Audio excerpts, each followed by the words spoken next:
दोस्तों, रात के करीब 10 बज रहे थे। कमिश्नर अजीत राणा की बेटी नेहा अपनी दोस्त की शादी से घर लौट रही थी। नेहा इतनी खूबसूरत थी कि जो भी उसे देखता वह उसकी खूबसूरती का दीवाना हो जाता। शादी की पार्टी में वह दोस्तों के साथ मस्ती कर रही थी। तभी अचानक उसके फोन पर कॉल आया।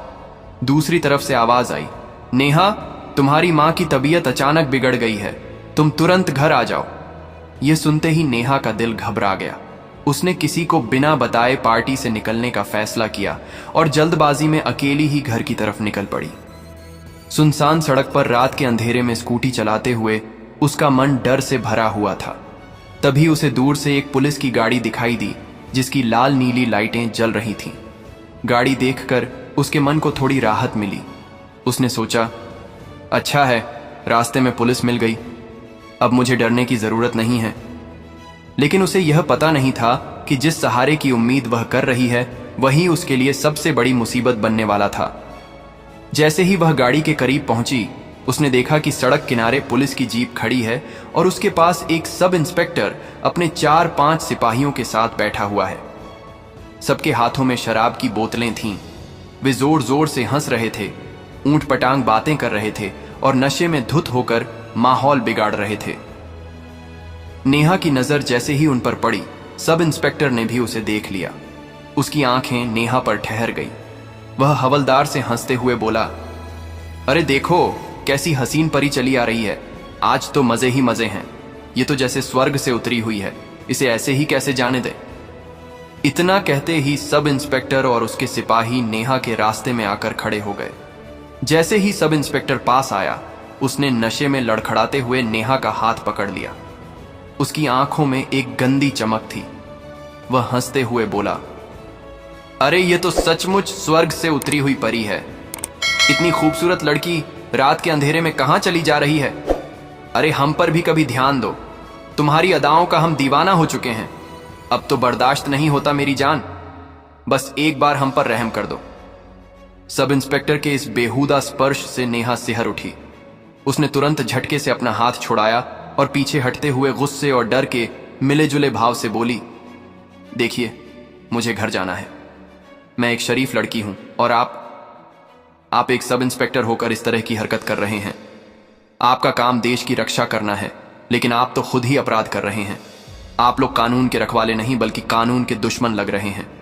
मुझे रास्ता दीजिए, मुझे अपनी मां के पास जाना है, उनकी तबीयत खराब है।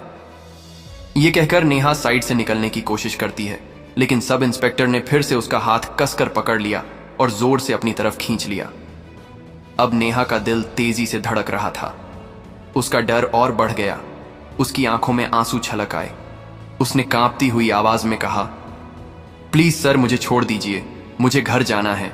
मेरी मां की हालत बहुत खराब है, मुझे अभी उनके पास जाना है। आप लोग ऐसा क्यों कर रहे हैं? आप तो मुझे बचाने के लिए हैं, फिर क्यों मुझे डराते हैं? प्लीज मुझे जाने दीजिए।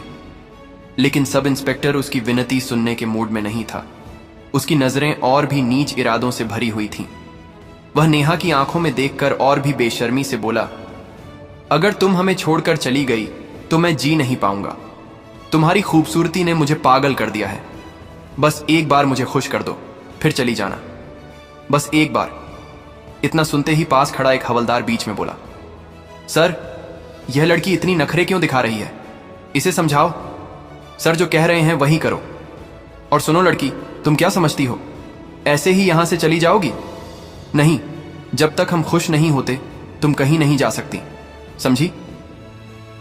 इन गंदी बातों को सुनकर नेहा का दिल जोर जोर से धड़कने लगा। उसका पूरा शरीर डर से कांप रहा था। अब उसे साफ समझ आ गया कि यह लोग उसे ऐसे ही नहीं छोड़ने वाले। उसके भीतर घबराहट और गुस्से का तूफान उमड़ पड़ा। उसने मन ही मन तय कर लिया कि अब उसे इन्हें सच बताकर डराना होगा। हिम्मत जुटाते हुए उसने ऊंची आवाज में कहा, बस बहुत हुआ। आप लोग बहुत बड़ी गलती कर रहे हैं। आप लोग कानून तोड़ रहे हैं, अपराध कर रहे हैं। मुझे जानते नहीं हैं आप लोग। मैं इस जिले के कमिश्नर अजीत राणा की बेटी नेहा हूं। अगर मेरे पापा को आपकी इस हरकत के बारे में पता चला तो आप सबकी खैर नहीं। इसलिए मुझे तुरंत जाने दो, वरना बाद में बहुत पछताओगे।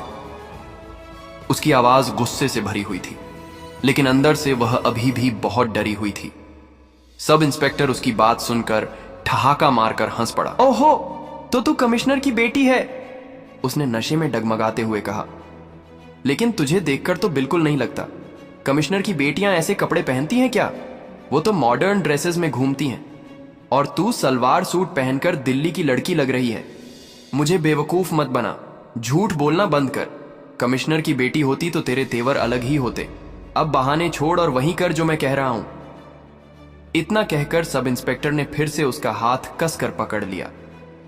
नेहा अब अच्छी तरह समझ चुकी थी कि इन पुलिस वालों को समझाना उसके बस की बात नहीं है। वे सब नशे में धुत थे और उनकी नीयत बेहद खराब थी। उसके मन में डर बैठ चुका था कि कहीं यह लोग जबरदस्ती उस पर गलत हरकत ना कर दें। अचानक उसने हिम्मत जुटाई और सब इंस्पेक्टर का हाथ कसकर पकड़कर जोर से दांत से काट लिया। सब इंस्पेक्टर दर्द से चीख उठा और नेहा ने मौका पाकर अपना हाथ छुड़ाया और पूरी ताकत से दौड़ पड़ी। सुनसान सड़क पर उसकी सांसें तेज तेज चल रही थीं। वह जान बचाकर भाग रही थी, मगर पीछे से सब इंस्पेक्टर गरजती आवाज में चिल्लाया, क्या देख रहे हो बे? पकड़ो उसे, भागने ना पाए। इतना सुनते ही सारे हवलदार लड़खड़ाते कदमों से उसके पीछे दौड़ पड़े। नशे में होने की वजह से वे तेज नहीं भाग पा रहे थे, मगर उनमें से एक जवान था जिसने दौड़ते दौड़ते नेहा को पकड़ लिया और जबरदस्ती उसे खींचकर सब इंस्पेक्टर के सामने ला खड़ा किया। सब इंस्पेक्टर बुरी तरह गुस्से से तमतमा उठा। उसने नेहा को देखते ही जोरदार थप्पड़ जड़ दिया। नेहा का चेहरा एक तरफ झुक गया, आंखों में आंसू भर आए। सब इंस्पेक्टर गरजते हुए बोला, तेरी इतनी हिम्मत? हमसे बचकर भागेगी तू? बहुत नखरे कर लिए तूने। अब तो तेरा बचना नामुमकिन है। मेरी बात मान ले, वरना आज जिंदा घर नहीं जा पाएगी, समझी? नेहा की आंखों में अब डर साफ दिख रहा था। वह कांपते हुए बोली, देखो, आप लोग बहुत बड़ी गलती कर रहे हो। आपको लगता है मेरे पापा कमिश्नर नहीं है, तो थोड़ी देर रुक जाओ। मेरे पापा मुझे लेने जरूर आएंगे, और जब वह आ गए ना, तब देखना आप लोग कैसे बचोगे। उसकी आवाज में डर भी था और गुस्सा भी। इतना कहकर नेहा ने अचानक जोर लगाकर फिर से हाथ छुड़ाया और भागने लगी। इस बार वह पहले से भी तेज दौड़ रही थी। सब इंस्पेक्टर और उसके हवलदार उसके पीछे भागते रहे। कुछ ही दूरी पर जाकर सब इंस्पेक्टर ने उसे फिर पकड़ लिया। उसने नेहा का हाथ कसकर दबा दिया और एक और थप्पड़ जड़ दिया। भागने की कोशिश मत कर, जितना भी चाहे दौड़ ले, अब तू मेरे हाथ से बच नहीं सकती, समझी? सब इंस्पेक्टर की यह बात पूरी होती ही थी कि सामने से अचानक एक गाड़ी की तेज रोशनी दिखाई दी। गाड़ी की आवाज सुनकर नेहा का दिल जोर से धड़क उठा। उसने उम्मीद भरी आवाज में चिल्लाकर कहा, अब आप लोग कैसे बचोगे, देख लेना, मेरे पापा आ गए हैं, अब तुम सबकी खैर नहीं।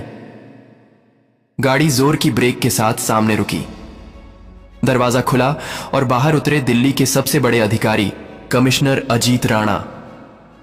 उनका चेहरा गुस्से से लाल था। उन्होंने उतरते ही सब इंस्पेक्टर को घूरते हुए गरज कर कहा, सब इंस्पेक्टर, मेरी बेटी को तुरंत छोड़ो। सब इंस्पेक्टर पहली बार कमिश्नर से आमने सामने हो रहा था। उसे यकीन ही नहीं हो रहा था कि यह सच में कमिश्नर हैं। मगर उसके साथ खड़े हवलदार के चेहरे का रंग उड़ चुका था। वह तुरंत सब इंस्पेक्टर के कान में फुसफुसाया, सर, ये सच में कमिश्नर साहब हैं। आप जल्दी लड़की को छोड़ दीजिए, वरना हम सबकी खैर नहीं। सब इंस्पेक्टर सकपका गया, फिर भी नशे में अकड़ दिखाते हुए बोला, तू कौन होता है बे? तुझे अंदर कर दूंगा। ये लड़की कहीं नहीं जाएगी, ये यहीं रहेगी मेरे साथ। कमिश्नर का गुस्सा अब चरम पर था। उन्होंने तमतमा कर कहा, तू खुद को सब इंस्पेक्टर कहता है या दरिंदा? तू सड़क पर लड़कियों को छेड़ रहा है और ऊपर से मेरी बेटी पर हाथ डाल रहा है। अब तेरी वर्दी भी नहीं बचेगी और तू भी नहीं। कल ही तेरी जगह जेल होगी और वहीं सड़ेगा तू। इतना सुनते ही सब इंस्पेक्टर के पैरों तले जमीन खिसक गई।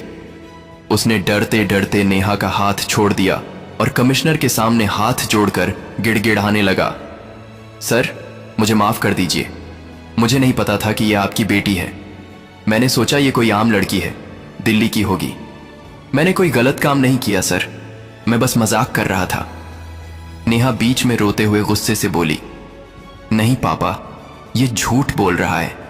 ये सब इंस्पेक्टर बहुत गिरा हुआ इंसान है। इसने मेरे साथ जबरदस्ती करने की कोशिश की है। इसे मत छोड़िएगा। कमिश्नर ने सब इंस्पेक्टर की ओर घूर कर कहा, तेरी वर्दी देखकर मुझे शर्म आ रही है। तू कानून का रखवाला नहीं बल्कि कानून का भक्षक है। कल सुबह 10 बजे प्रेस मीटिंग होगी। वहां पूरे दिल्ली के अधिकारी और मीडिया मौजूद रहेंगे। वहीं तेरी असली औकात सबके सामने लाऊंगा। याद रख, अब तेरे लिए कोई बचने का रास्ता नहीं है। इतना कहकर कमिश्नर अजीत राणा ने नेहा का हाथ थामा और उसे लेकर गाड़ी में बैठ गए। पीछे खड़े सब इंस्पेक्टर और उसके हवलदारों के होश उड़ चुके थे।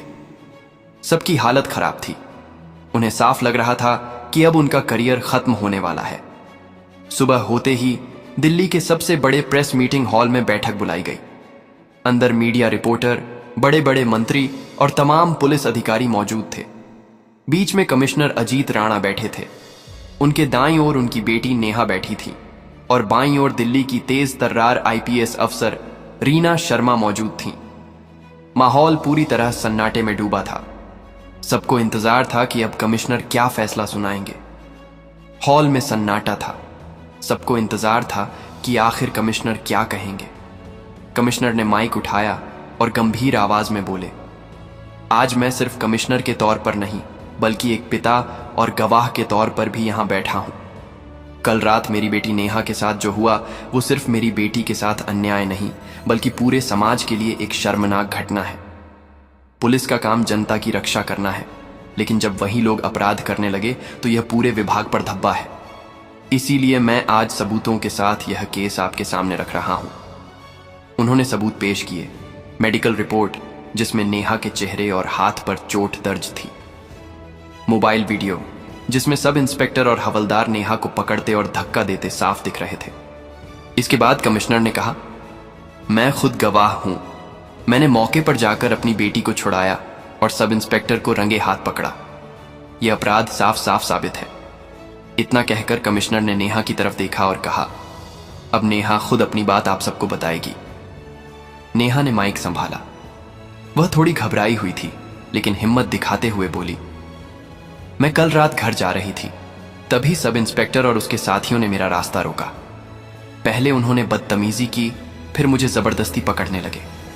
मैंने बार बार कहा कि मुझे घर जाना है, मेरी मां बीमार है, लेकिन वह लोग नहीं माने। मुझे थप्पड़ मारा, खींचा और धमकाया कि अगर मैं उनकी बात नहीं मानूंगी तो मुझे जिंदा घर वापस नहीं जाने देंगे। मैं बहुत डर गई थी। जब मैंने बताया कि मैं कमिश्नर की बेटी हूं तो भी वह लोग मजाक उड़ाते रहे। अगर पापा समय पर नहीं पहुंचते तो पता नहीं आज मैं यहां आपके सामने बैठ भी पाती या नहीं। मैं सिर्फ यही कहना चाहती हूं कि ऐसे पुलिस वालों को बख्शा नहीं जाना चाहिए। अगर मेरी जगह कोई और लड़की होती जिसके पिता कमिश्नर नहीं होते तो शायद उसकी आवाज कभी सामने नहीं आती। मैं चाहती हूं कि आज सभी लड़कियों के लिए न्याय हो। नेहा की बातें सुनकर हॉल में बैठे पत्रकार और लोग भावुक हो गए। मीडिया कैमरे लगातार रिकॉर्ड कर रहे थे। इसके बाद IPS रीना शर्मा खड़ी हुई और बोली, मैं इस केस की जांच अधिकारी हूं। मैंने गवाहों से पूछताछ की, मेडिकल रिपोर्ट देखी और वीडियो सबूत चेक किए। सब कुछ साफ है कि सब इंस्पेक्टर और हवलदारों ने ड्यूटी तोड़ी है और कानून का उल्लंघन किया है। ऐसे लोग वर्दी पहनने लायक नहीं है। विभाग की ओर से मैं घोषणा करती हूं कि सब इंस्पेक्टर और उसके साथियों को तत्काल प्रभाव से सस्पेंड किया जाता है और उनके खिलाफ कड़ी कार्यवाही शुरू हो चुकी है। FIR दर्ज कर दी गई है और आज ही इन्हें गिरफ्तार कर जेल भेजा जाएगा।